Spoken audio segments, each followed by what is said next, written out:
Video ඇමතුම්ද සමග Messenger සේවාවන් රැසකට සහ POTV Go සඳහා නොමිලේ ඩේටා ශ්‍රී ලංකා ටෙලිකොම්. ලෙන්ගතුකම වැඩි කරගන්න ලව්ජු රුපියල් 50ට අඩු කළා. මාමේ එන්න අපිට එකක් බොමු.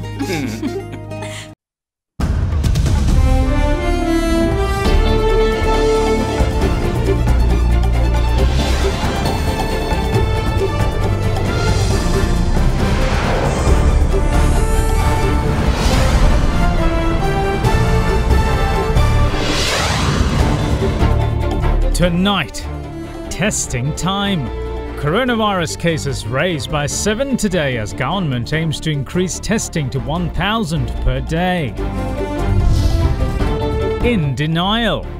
Former Speaker rejects rumours of unilateral reconvening of Parliament and says will listen to courts. Safe and sound. 101 Sri Lankan students return from India aboard a special government flight. Fake news. Defence Secretary rejects reports of Indian military personnel arriving to aid virus fight, says Sri Lanka capable of handling affairs. All that and much more coming up on First at 9. This Thursday, the 23rd of April, 2020. SMS කර රුපියල් මිලියන 3ක මුල්තැන්ගේ උපකරණ දිනාගෙන අවුරුද්දෙම කුස්සිය time save කරගන්න. From AdaDerana, this is AdaDerana First at 9. Live from Studio 24 in Colombo.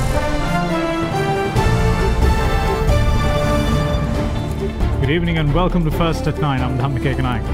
Now, with the number of COVID-19 cases still showing limited numbers each day, the Health Ministry announced 2 new measures to expedite the detection of COVID-19 infections, mainly by allowing private hospitals to conduct PCR tests and raise testing frequency to 1,000 per day from its current 800. Meanwhile, 12 villages in the Polonnaruwa were also placed under lockdown following the detection of the district's first case. The number of COVID-19 patients rose by 7 new cases today, taking the country's total number of infections to 337, while 2 patients recovered. Sri Lanka's recovery rate now stands at 32%. From the 20 patients reported yesterday, 11 were those discovered at the Punani Quarantine Centre, while the patient discovered yesterday was the first patient reported from Polonnaruwa.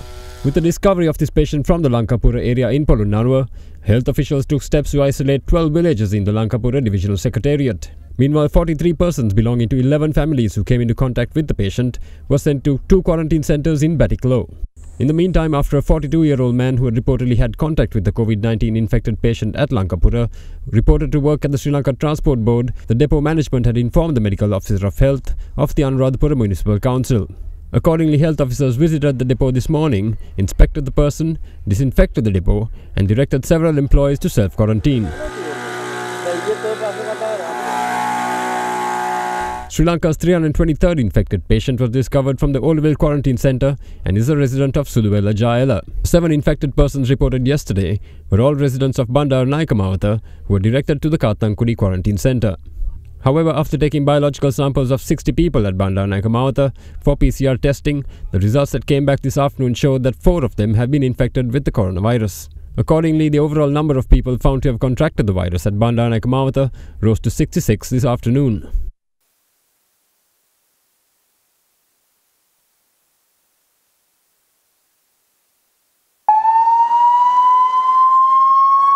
Meanwhile, health officials in the Piliyandala area were able to detect an 18-year-old youth who had travelled on a motorcycle with the COVID-19 infected fish vendor identified in Piliyandala recently. Despite health authorities arriving at the youth's house yesterday, the details of his travel with the patient could not be determined. However, after health authorities visited his residence, the youth's mother had displayed symptoms of the virus, prompting public health inspectors to take the youth and his mother to the base hospital in Homagama on suspicion of contracting the COVID-19 virus.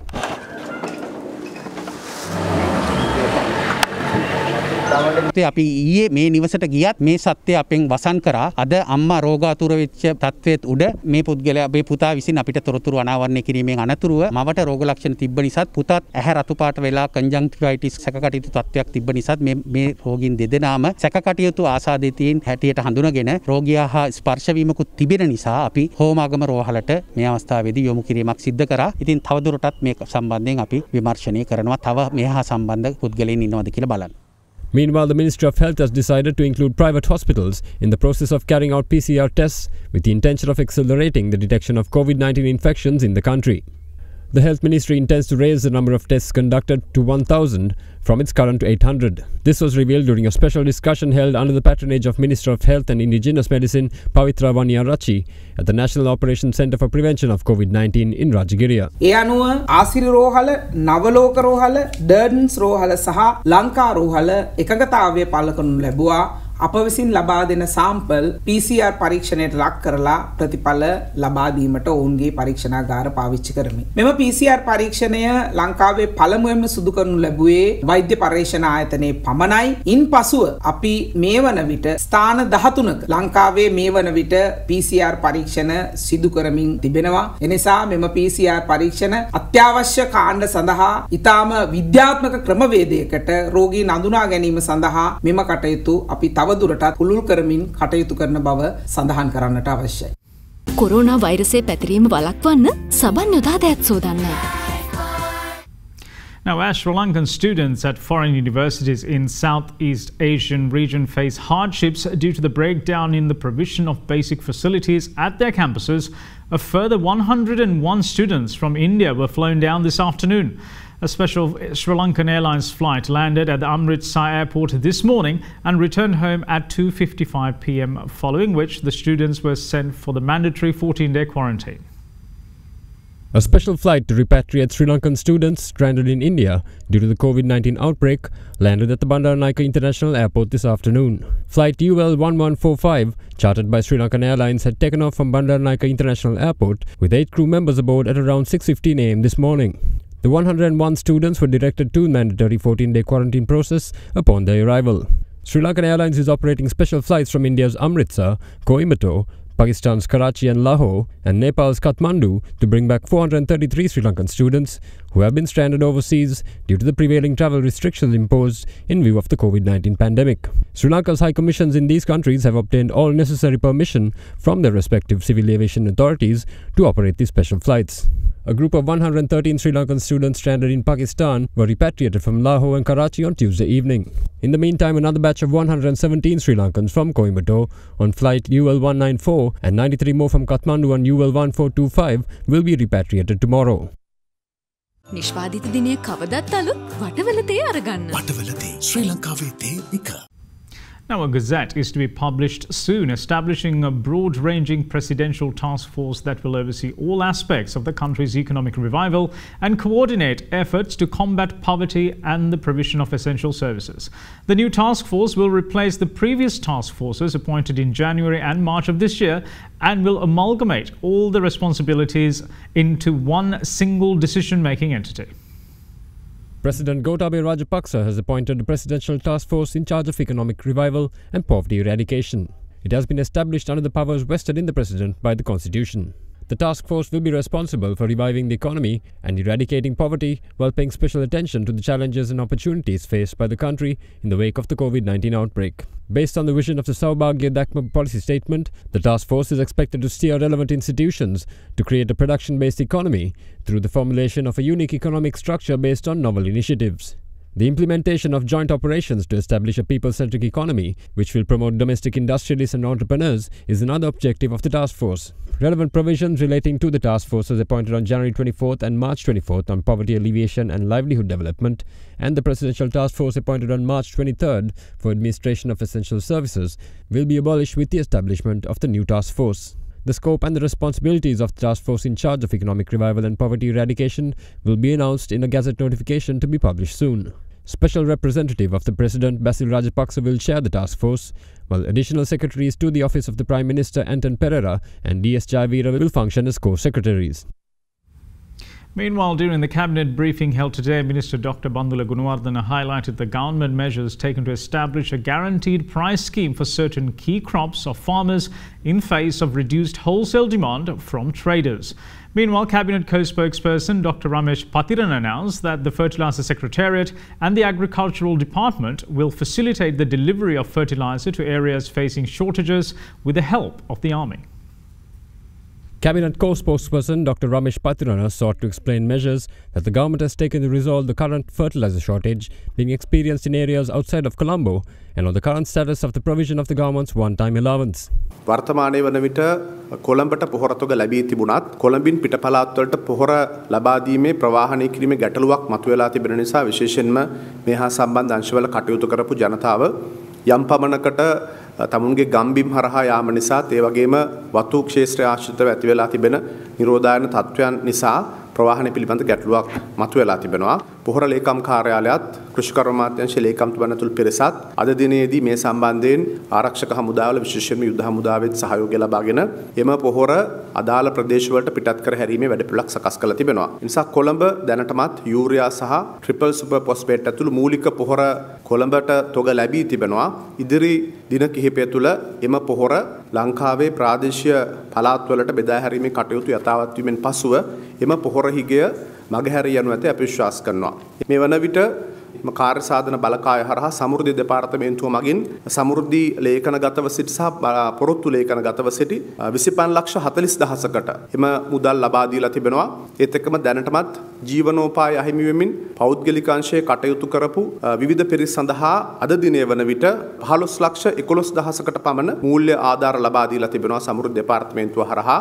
අපි විශ්වාස කරනවා එම ප්‍රමාණය මේ සතිය අවසන් වන විට 20,20 ඉක්මවා යයි කියලා. ඊට අමතරව වැඩිහිටි දීමනාව රෝගාබාධ ඇතුළු දීමනාවන් ඇතුළත්ව ලංකාවේ පුද්ගලයින් 60,000කට ආසන්න ප්‍රමාණයකට එම ආධාර මුදල් ලබා දෙන රජය කටයුතු කරනවා.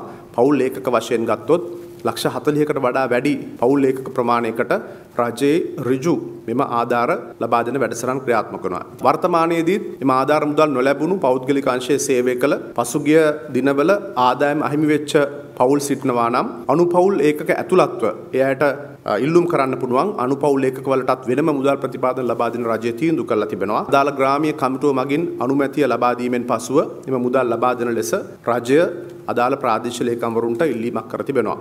During the cabinet briefing, cabinet co-spokesperson Bandula Gunawardena went on to highlight the key cabinet decisions taken with regard to prices at which farmers could expect their crops to be purchased by the government.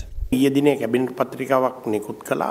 යලකන්නේට ප්‍රධාන භෝග 14ක් සඳහා රජය සහතික වශයෙන් මිලක් නියම කරනවා. මේ සහතික මිල යටතේ මිල ලැබෙනවා.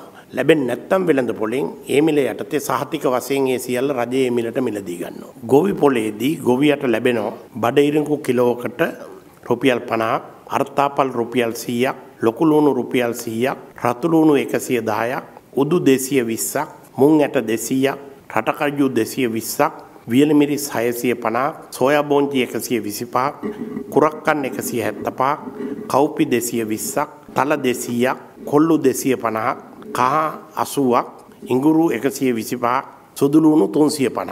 මේ ලැබෙන මිල තමයි කිව්වේ කිලෝග්‍රෑමයක් සඳහා. කැබිනට් අනුමැතිය ලැබුණා මේ සහතික මිලට බිය සැකයකින් තොරව වගා කරන්න පුළුවන්. ඒ සඳහා අවශ්‍ය සියලුම බීජ රජය නොමිලේ ලබා දෙනවා. උපාධිධාරීන් 54,000 රැකියාවට බඳවගත්තා. බඳවගෙන මැතිවරණ කොමසාරිස්තුමාගේ නියමයේ අනුව ඔවුන්ගේ පුහුණුව නැවැත්තුවා.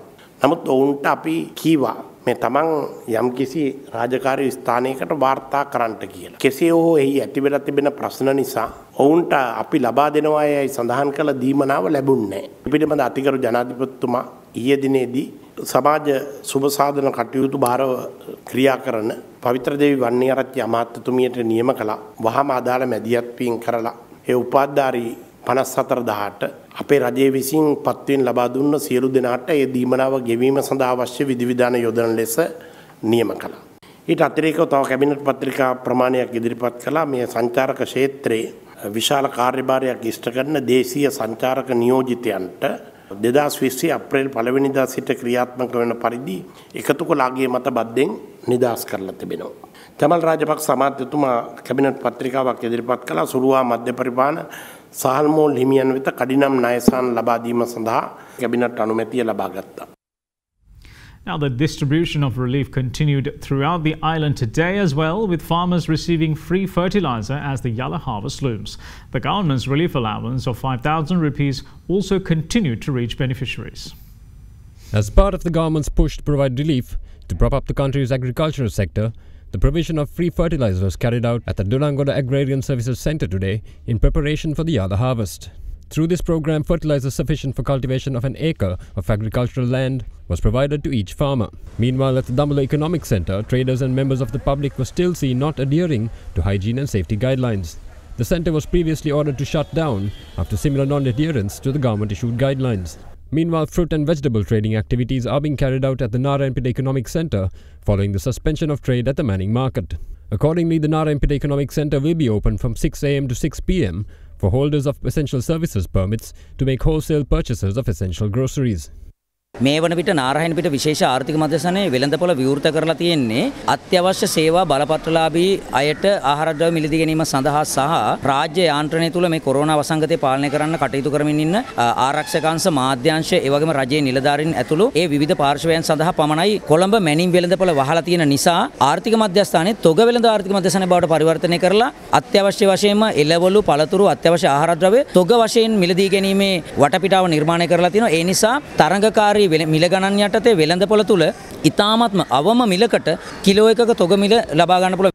Meanwhile, Minister of Public Administration, Home Affairs, Local Government and Provincial Councils Janaka Bandar Tenekun said today that public servants will be permitted to wear casual clothing when reporting to work in line with health and safety guidelines issued by the health authorities recently.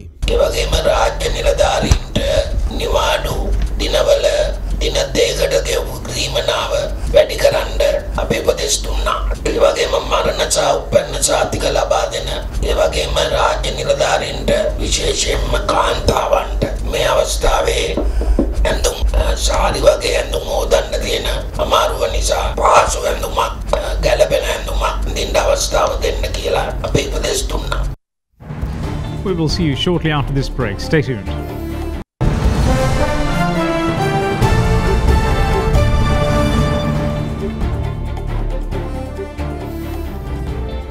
Welcome back. You're watching First at 9. Now, Defence Secretary Major General Kamal Gunaratne says that there is absolutely no necessity for the country to seek foreign assistance through the deployment of military personnel in its COVID-19 battle.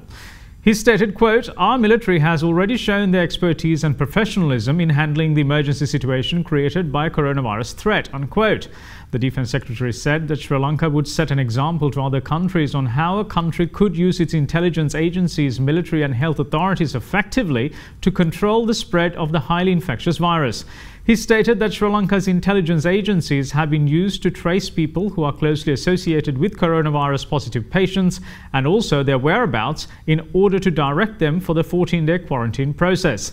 The Defence Secretary was responding to recent news which stated that the Indian Army would be deployed in Sri Lanka to support the country's efforts to control the spread of the coronavirus.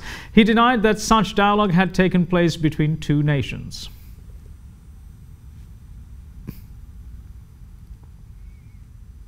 Now, ahead of the meeting of the Constitutional Council today, former Speaker Karu Jayasuriya took to Twitter in the morning to deny rumours of a unilateral reconvening of Parliament and pledged to uphold any decision of the judiciary on the issue of the parliamentary elections.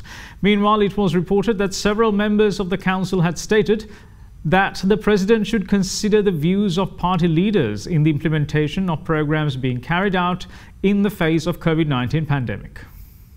A meeting of the Constitutional Council was held this morning at the official residence of the Speaker of Parliament to discuss the performance and progress of the independent commissions. Present at the meeting was former Speaker Karu Jayasuriya, Prime Minister Mahinda Rajapaksa, Opposition Leader Sajith Premadasa, Mahinda Samarasinga, R. Sambandhan, Thalata Atukorale, Bimal Ratnayaka, Jayantha Dhanapala, Naganathan Selvakumaran and Javid Yusuf. The Communications Department of the Parliament said in a statement that several members of the Constitutional Council had stated that it is appropriate for the executive to take the views of the party leaders of the past Parliament. The statement added that the former Speaker said he would urge all party leaders and parties not to create a constitutional crisis at the time when the country is battling a severe epidemic. Attention was also drawn to two letters sent to the Constitutional Council by the Independent Electoral Commission. One of the letters had stated that the Police Commission should only make transfers and appointments during the election period with the concurrence of the Election Commission. It was decided to draw the attention of the Police Commission to this issue. නැවත පාර්ලිමේන්තුව කැඳවීම පිළිබඳව සාකච්ඡා කළේ නැද්ද? ව්‍යවස්ථාදායක සභාවේ සීමාවේ ඇතුලේ න්‍යාය පත්‍රය ඇතුලේ එහෙම දෙයකට ඉඩක් නැහැ. නමුත් අග්‍රාමාත්‍යරත් සම්බන්ධ වෙච්ච නිසා ව්‍යවස්ථාදායක සභාවේ ඇසීමෙන් පසුව යම් සාකච්ඡාවක් ඇති වුණා. මම හිතන්නේ මේ සම්බන්ධව ජනාධිපතිවරයා ශ්‍රේෂ්ඨාධිකරණයේ මතය අනිවාර්යයෙන්ම විමසිය යුතුයි. මොකද මේක මේ වෙලාවේ කොරෝනා සම්බන්ධ ප්‍රශ්නය හැරෙන්න දෙපැත්තක් හිත වැඩ කරන්න අමාරුයි. ඒ නිසා ඇත්තටම ජනාධිපතිවරයා මේක ශ්‍රේෂ්ඨාධිකරණය විමසලා පැහැදිලි තීරණයකට යා යුතු වෙනවා. හිටපු කතානායකතුමාට බලයක් නැද්ද පාර්ලිමේන්තුව නැවත කැඳවීමේ? අප හිතන්නේ නැහැ එහෙම බලයක් තියෙනවයි කියලා. නමුත් ඒවා ඇත්තටම ශ්‍රේෂ්ඨාධිකරණයෙන් විමසාගත යුතු කරුණු. Meanwhile, ahead of the meeting, former Speaker Karuja Surya took to Twitter to deny rumours of him reconvening Parliament unilaterally and took the opportunity to pledge to uphold any decision of the judiciary. This comes in the backdrop of opposition lawmakers promising to take up the issue of the parliamentary elections with the Supreme Court. Now, as opposition lawmakers tussle over the constitutionality of the dissolution of Parliament and call for the previous Parliament to be reconvened, the Election Commission has issued a communique requesting all postal voting applications received by certifying officers to be submitted to district secretariats before 4 p.m. on the 28th of this month. Election Commission Chairman Mahinda Deshapriya has issued a communique requesting that all postal voting applications received by certifying officers be submitted to district secretariats before 4 p.m. on the 28th of this month. The announcement further states that postal voting applications received by the Postmaster General will be handed over to the district election officers on the 27th of this month. Meanwhile, representatives of political parties and civil society organizations expressed their views at several media briefings regarding the upcoming general election and the constitutional crisis. මමාද සතුටට පත් වෙනවා අතිගරු ජනාධිපති ගෝඨාභය රාජපක්ෂ මැතිතුමා ගත්ත තීරණය හේතු කරගෙන අද අපිට COVID-19 කියන මේ මාරාන්තික වෛරසය මර්ධනය කරන්න හැකියාවක් ලැබිලා තියෙනවා. නිරෝධාන මධ්‍යස්ථාන මුළු ලෝකෙම තියෙන එකම රට මේ ශ්‍රී ලංකාව. මම හිතන්නේ අතිගරු ජනාධිපතිතුමා ගත්ත මේ දුරදක්නා පියවර තුලින් ඒ ලොක්ඩවුන් කරමින් එයාගේ දරුවන් පවුල ආරක්ෂා කරන්න කටයුතු කළා තියෙනවා. ඒ ගැන මම පූර්ණ කෘතවේදීත්වය ආණ්ඩුවට පළ කළ යුතුයි. අපි දැක්ක මේ 225 නැතුව පහුගිය මාස කිහිපය පුරා මේ රටේ ජනතාවත් ඒ වගේම ත්‍රිවිධ හමුදාව ඇතුළු සෞඛ්‍ය අංශවල ප්‍රධානීනුත් මේක පාලනය කරගෙන ඉන්නවා. දැන් මේ පාර්ලිමේන්තුව රැස් වෙලා ඔබතුමන්ලා කරන්න හදන්නේ COVID-19 වෛරසයට බෙහෙතක් හොයාගන්නද? මෙහෙම ව්‍යවස්ථා විරෝධී ගමනක් ගියොත් ඒ සම්බන්ධයෙන්ුත් දෝෂාභියෝගයක් ගෙනීමේ පවා ආණ්ඩුක්‍රම ව්‍යවස්ථාව උල්ලංඝනය කිරීමේ වරදකට පවා ජනාධිපතිවරයා පෙළඹෙන්න පුළුවන් කියන කාරණාව අපි මේ වෙලාවේ මතක් කරනවා. පාස්කු ප්‍රහාරය සම්බන්ධව මේ වෙනකොට කඩිනම් පරීක්ෂණ කෙරෙනවා. මෙවුවා නවත්ත ගන්න මුස්ලිම් දේශපාලන සමහර නායකයන්ට උවමනාව තියෙන්නේ. ඔවුන්ගේ ඇති අරමුණ පාර්ලිමේන්තුව නැවත කැඳෙව්වම පාර්ලිමේන්තුව තුල අදටත් ඔවුන්ගේ බලය වැඩි. සුළුතර ඡන්දකින් ඔවුන්ට පුළුවන් අලුත් යෝජනා ගෙනල්ලා මේ ගෙන යන වැඩපිළිවෙල කඩාකප්පල් කරලා ගෝඨාභය මහත්තයාව අප්‍රසාදයට පත් කරන්න. මැතිවරණයේ ජූනි 20 පැවැත්විය යුතුයි දින නියම කළේ මැතිවරණ කොමිසම.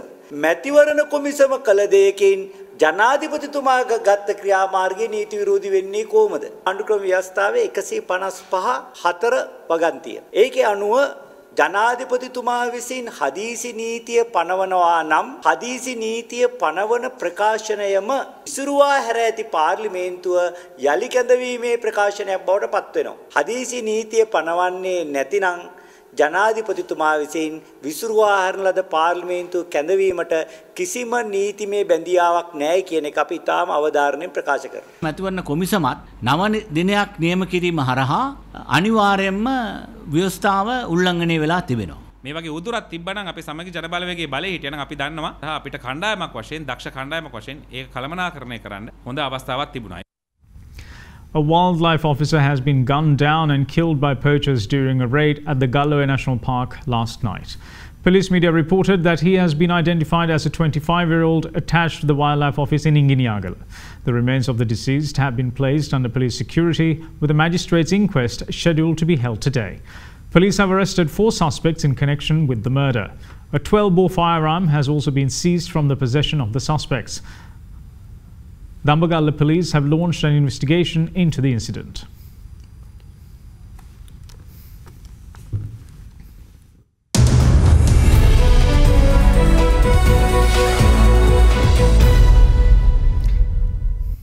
Now, Asian stock markets rose today as the combination of a rebound in crude prices from historic lows and the promise of more US government aid to cushion the coronavirus ravaged economy helped calm nervous markets. Japan's benchmark Nikkei 225 opened up 0.91%, while in South Korea, the Korea Composite Stock Price Index opened up 0.14%. Hong Kong's market opened in the green with the benchmark Hang Seng Index rising 0.71% at the end of today's trading. The Shanghai Composite Index, meanwhile, rose 0.2%. Economists, however, say a rise in oil prices, which have been crashing, will help Asian shares somewhat, but rising COVID-19 cases in the region will likely cap any rally.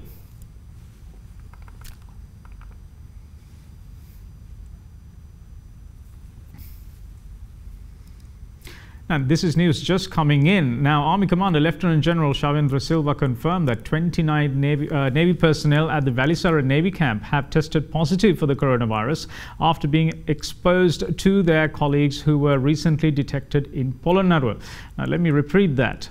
Army Commander Lieutenant General Shavendra Silva confirms that 29 naval personnel at the Valisara Navy camp have tested positive for the coronavirus after being exposed to their colleagues who were recently detected in Polonnaruwa.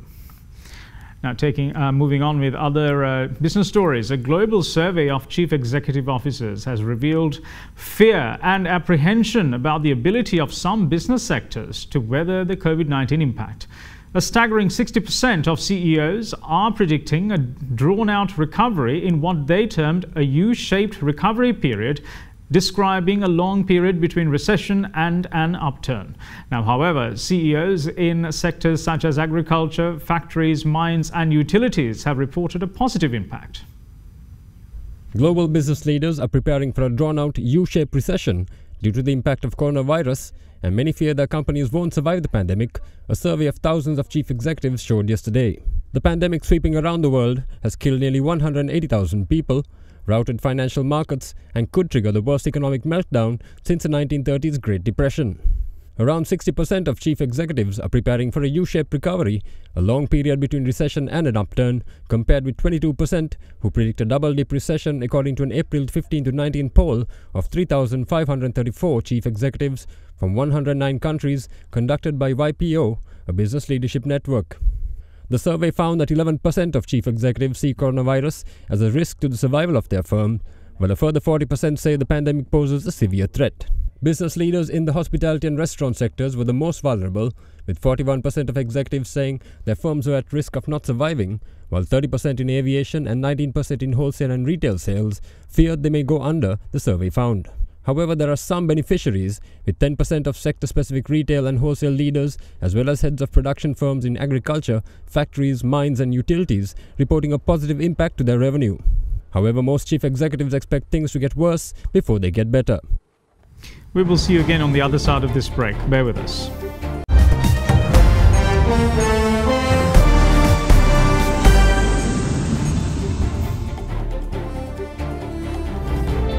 Welcome back. You're watching First at 9.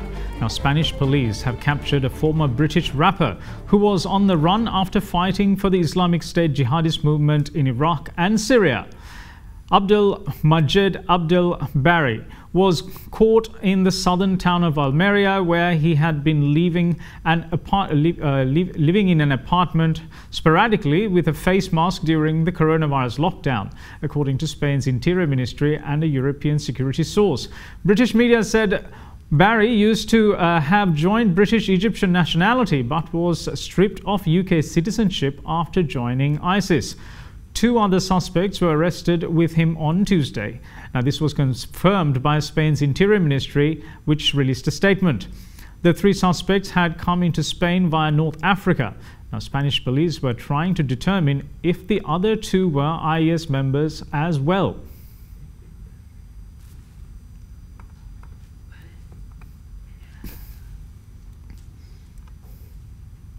As global measures taken to curb the COVID-19 virus continue to reap its rewards, with many countries seeing a decline in numbers, the World Health Organization says that the world has a long way to go and that the virus will remain in circulation for some time. The number of COVID-19 recoveries reported the world over was 730,843, while the number of infections was seen at 2.6 million, with deaths at 185,000. With the United States currently accounting for the most number of deaths in the world, 2,341 fatalities were added to its overall death toll today. U.S. Secretary of State Mike Pompeo said that the U.S. strongly believes that China's ruling Communist Party failed to report the outbreak of the new coronavirus in a timely manner to the World Health Organization. Speaking at a State Department news conference, Pompeo also accused China of failing to report human-to-human transmission of the virus for a month until it was in every province inside of China. British Health Minister Matt Hancock said yesterday that the government would bring in large-scale contact tracing once the number of new cases of the coronavirus falls. However, the United Kingdom reported 763 fatalities in the last 24 hours, while overall infections were reported at 133,495. French President Emmanuel Macron has reportedly told the Australian Prime Minister that the time was not opportune for an international investigation into the coronavirus pandemic, saying the urgency was to act in unison before looking for who was at fault. France currently has seen 763 fatalities and 4,451 new infections in the last 24 hours. Meanwhile, Italy reported 437 deaths today, bringing the country's death toll to 25,085, while overall infections were reported at 187,327. Further, Spain's death toll increased by 440 today, raising its overall figures to 22,157. In the meantime, fear lingers in China as the country eases its lockdown restrictions, whereas foreigners are now on the receiving end of heightened public scrutiny and discrimination, as the government says it is trying to prevent importing new cases. China currently has 82,798 total infections, with a death toll of 4,632. Meanwhile, the World Health Organization says that despite numbers appearing to be declining in Western Europe, the world has a long way to go and that the virus will remain in circulation for a long time. Most of the epidemics in Western Europe appear to be stable or declining. Although numbers are low, we see worrying upward trends in Africa, Central and South America, and Eastern Europe. Most countries are still in the early stages of their epidemics, and some that were affected early in the pandemic are now starting to see a resurgence in cases. Make no mistake, we have a long way to go. This virus will be with us for a long time. Early evidence suggests most of the world's population remains susceptible. That means epidemics can easily reignite. One of the greatest dangers we face now is complacency. People in countries with stay-at-home orders are understandably frustrated with being confined to their homes for weeks on end. People understandably want to get on with their lives because their lives and livelihoods are at stake. That's what WHO wants to, and that's what we're working for all day, every day. But the world will not and cannot go back to the way things were. There must be a new normal, a world that's healthier, safer, and better prepared.